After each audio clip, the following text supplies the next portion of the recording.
কালকে নিউজিল্যান্ডে হারানোর পর রাতে আমি স্টোকসে ফোন দিছিলাম, তোরে কইলাম দেখ ছোট ভাই, তোরা আগে বহুত বেয়াদবি করছস, বহুত কাহিনী করছস, তোকে উপরে এমনি অনেক রাগ আসিল, বাট তোরা যদি আজকের ম্যাচটা জিততে পারোস তোকে উপরে কোনো রাগ থাকবো না, তোকে মাফ করে দিব।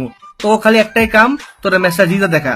নোয়াখালীর আগে বিভাগ চাইছিলাম, কিন্তু এখন একটাই দাবি, তোরা আজকের ম্যাচটা জিততে হইব, বাস, আর কোনো কথা না। গতকাল রাতে মাশরাফি ভাইয়ের ফোন পাইছিলাম, তার কথাগুলো আসলে মনে লাগছে। পরে আমিও গভীর থেকে চিন্তা করলাম, আগে কেউ আমার দাম দিত না, এমনকি ওয়েস্ট ইন্ডিজের বলারও আমার 4 বলে 4টা 6 মারতো, কিন্তু সাকিব ভাই সেলুটের পর আমার দামই বেড়ে গেছে। আগে কেউ আমার 2 পয়সার দাম দিত না, কিন্তু আইপিএল আমার 2 কোটি রুপি দিয়ে কিনে নিচ্ছে। তা আমিও চিন্তা করলাম বাঙালিদের জন্য কিছু একটা করা লাগবে, তাই আমি আজকে আমার মন দিয়ে খেললাম, জান দিয়ে খেললাম, আমার একটা সেঞ্চুরি মেরে ম্যাচটা জিতাই দিলাম।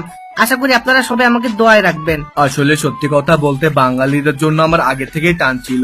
অস্ট্রেলিয়ার পোলাপান গুলো একটু বেশি ভাব নেয়, ওদের ভাবের জ্বালায় থাকতে পারি না। কিন্তু গত বছর বাংলাদেশের পুরান ঢাকায় গিয়া ইফতার করছিলাম, ওদের ইফতার এত মজা লাগছে, পরে চিন্তা করলাম যদি বাংলাদেশের জন্য না খেলি তাইলে এই বছর আমার আর বাংলাদেশে ঢুকতে দিবে না, আমার পুরান ঢাকার মজার ইফতারিটাও মিস হয়ে যাবে। এজন্য সেই কথা চিন্তা করে আমরা সে বলে নিছি, দেখ তোরা যাই করিস আজকের ম্যাচটা জিততেই হবে, আর বাংলাদেশে গিয়ে একটা ভরপুর ইফতার করতে হবে। আশা করি আমরা সবাই একসাথে গ্রুপে ইফতারি করতে পারবো। গতকালকে আমিও স্টোকস আর মর্গানকে ফোন দিয়েছিলাম, ওখানে বললাম দেখ ভাই তোরা তো এমনি পার পেয়ে গেছস, আমগর একটু সুযোগ দেয় না, তোকে কি আসে যায়। ওই না দেখো আমরা বাঙালিদের কি সাপোর্ট করব, east or West Bangladesh is the best. ওরা এত ঘাটতে কথাই শুনাইতে পারলাম না। আর যাই হোক ইনশাল্লাহ নেক্সট বছর চেষ্টা করব, বাট এটা ভালো লাগতেছে যে ইন্ডিয়া এখনো যাইতে পারলো না, কিন্তু বাংলাদেশ পার পেয়ে গেছে, ভিতরে একটু শান্তি লাগে আর কি। আমি আসলে কিছু বলবো না, কারণ পাবলিকে আমার নিয়ে অনেক কিছু বলে ফেলছে, আমি নাকি কালা পারি না, আমার নাকি রিপ্লেসমেন্ট খুঁজতে হবে। তো কালকের ম্যাচের পরে আমি তাদেরকে অনেক খুঁজতেছিলাম, কিন্তু তাদের কাউরেই খুঁজে পাচ্ছিলাম না। তো আশা করি তারা খুব শীঘ্রই গুহা থেকে বের হবে এবং তাদের মুখের উপরে আমি আরেকটা ভালো ইনিংস ভরে দিতে পারবো।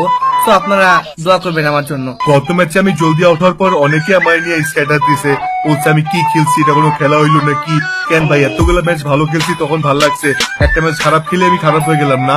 আর সবাই তো বলেন তামিম নির্ভর দেশ আমাদের বাংলাদেশ, এখন আমার ভাই ব্রাদার তো আমাদের সাথে ঠিকই জিতাইলো ম্যাচ, এখন চুপ আছেন কেন আপনারা, এখন তো কিছু বলবেন না।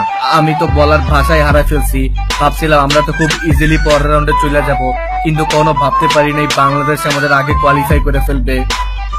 আসলে জিতে দা ফুকটা ফাইটটা যায়।